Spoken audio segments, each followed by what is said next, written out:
A really big theme that has been coming up with a lot of my clients is being able to discern in their body when they are manually using willpower to get themselves to do something because it's actually good for them versus when that willpower is shame driven and is actually just depleting them, and especially for women. When shame has been your motivation for a really long time, and shame literally is rampant in our society, so most people have a lot of really deep shame conditioning, especially around achievement, self-care, health, wellness, all of the things that I talk about. It's tricky because it's really easy to even use a lot of this healing language, like, oh, my higher self would want me to go and do this workout, or my higher self would want me to take the risk and spend this money on this program. And this is where we get into the real nuances of how the nervous system works, because your nervous system responds more to how you do something or the flavor of the experience than what it is that you're doing. And let me give you an example.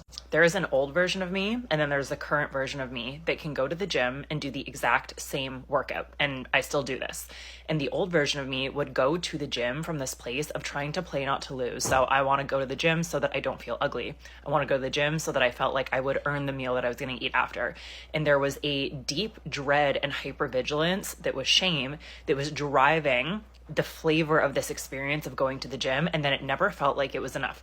Versus me now, where I am a resource woman, I have inner and outer resources. The relationship that I have with movement is now one of being able to cultivate vitality, which is the opposite of shame driven, and shame is punishing, it is critical. Now I go and I can do the same workout and I'm like, damn, I feel strong. This feels so good. And I'm also able to pace myself in a way that allows my body to gain energy from going to the gym instead of depleting and punishing myself. But I'm doing the exact same workout. So the flavor of the experience is ultimately what has shifted because I have worked on resourcing my nervous system by learning the basic nervous system skills of orienting, resourcing, glimmer farming, which is a fun, cool new word.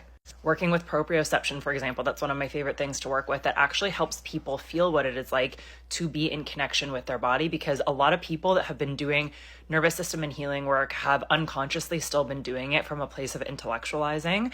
And so when they actually start to come into contact with their body, they're like, oh, this is what it's like for my body to say stop. And I just didn't know that that's what my body was trying to say to me before. And I was really ashamed about that being my limit. And so now that I know that, and I am de-shaming and I have more capacity to hear my limit and to actually respect my limit, this is going to create a better quality, a better flavor of anything that you do, going to the gym, cooking a meal, any relationship that you have, because you are not taking action from a place of dysregulation, from a place of fear, from a place of shame. You are taking action from a place of connection and capacity, which ultimately will grow your self-esteem, your identity. This is what brings your body into physiological coherence.